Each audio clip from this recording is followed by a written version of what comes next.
বলছেন যে শুধু ঘোষণা করলেই হবে না, এটাকে দ্রুত বাস্তবায়িত করতে হবে। নিশ্চিতভাবে যখন এটা ঘোষণা হয়েছে এটা বাস্তবায়িত হবে, এটা আমরা আশা রাখি এবং নিশ্চিতভাবে বাস্তবায়িত হবে। একটা ঘটনা ঘটেছে,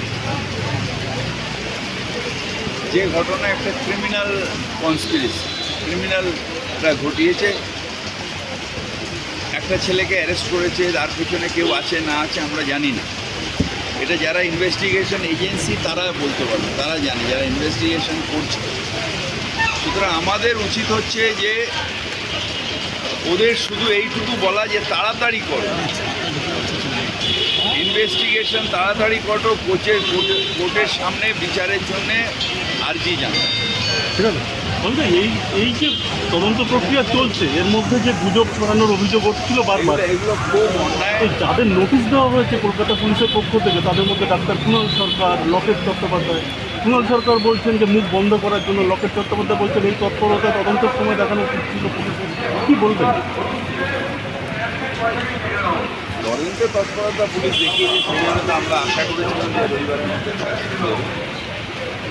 এবার গুজব ছড়ানোর অভিযোগে গুজব ছড়ানো উচিত, না জেনে কথা বলা উচিত।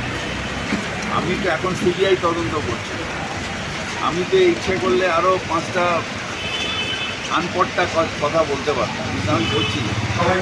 কারণ আমি বলছি যে তদন্ত এজেন্সি সিবিআই, কোর্ট যখন তার উপরে আস্থা দায়িত্ব দিয়েছে, তাড়াতাড়ি করুক, যে দোষী তাকে কোর্টের সামনে নিয়ে আসুক। আনচটকা কথা বলাটা উচিত নয়। এটা খুব সেন্সিটিভ ইনভেস্টিগেশন। এখানে আমি একটু ও দোষী এইটা হয়েছে এটা বলতে পারি না। এটা তদন্তের মুখ থেকে ঘুরিয়ে দেওয়া হচ্ছে। যারা উদ্দেশ্য প্রণীতভাবে তদন্তের মুখটাকে ঘুরিয়ে দিচ্ছেন, আমরা এর মধ্যে যেটা করে যে ওইখানে একটা হয়েছে, ওখানে হয়েছে, এগুলো তদন্তের মুখকে ঘুরিয়ে। লেট দি ইনভেস্টিগেশন এজেন্সি ইনভেস্টিগেট। এটার মধ্যে ইন্টারফারেন্সের উচিত নয়। এটার মধ্যে সোশ্যাল মিডিয়ায় আমার ইচ্ছে হলো কি 150 গ্রাম 200 গ্রাম, এগুলো উচিত নয়। এগুলো পাপ হচ্ছে, অন্যায় হচ্ছে। মানুষকে বিভ্রান্ত করাটাও একটা অন্যায়। তদন্ত এজেন্সি তদন্ত করছে, সিবিআই তদন্ত করুক, কোর্টের সামনে প্লেস করুক, এইটা আমাদের দিকে।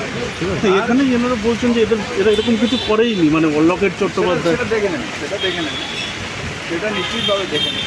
আর এই যে সুখেন্দু শেখর রায় কিংবা কুণাল ঘোষ যেভাবে প্রশাসনের দিকে আঙুল তুলেছেন, কি বলবেন? প্রশাসনে এটার সাথে কি, প্রশাসনে তো যেটা প্রশাসন করেছে, সিট গঠন হয়েছিল, কিছু না, তাড়াতাড়ি যাতে ইনভেস্টিগেশন হয় সেটা হয়েছে। মুখ্যমন্ত্রী নিজে ওনাদের বাড়ি গেছেন। প্রশাসনের দিক দিয়ে যা যা করার আমরা করেছি, মানে প্রশাসন করেছে।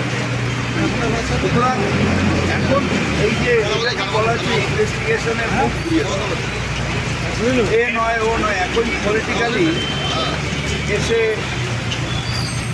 তৃণমূল খারাপ তাহলে ও ভালো, এ খারাপ ও ভালো, এখানে এখন সময় নয়।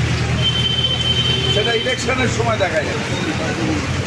এখন মূল হচ্ছে যে দোষীর শাস্তি চাই, দৃষ্টান্তমূলক শাস্তি অর্থাৎ ফাঁসি চাই, এবং এই কাজ যাতে আর কেউ সাহস না পায় সেইভাবে শাস্তি চাই। এটা কোর্টের কাছে আর্জি। শেষ প্রশ্ন, এই যে খেলা যে বাতিল হলো, কিন্তু সমর্থকরা যে বিক্ষোভ দেখাচ্ছে, কি বলবেন?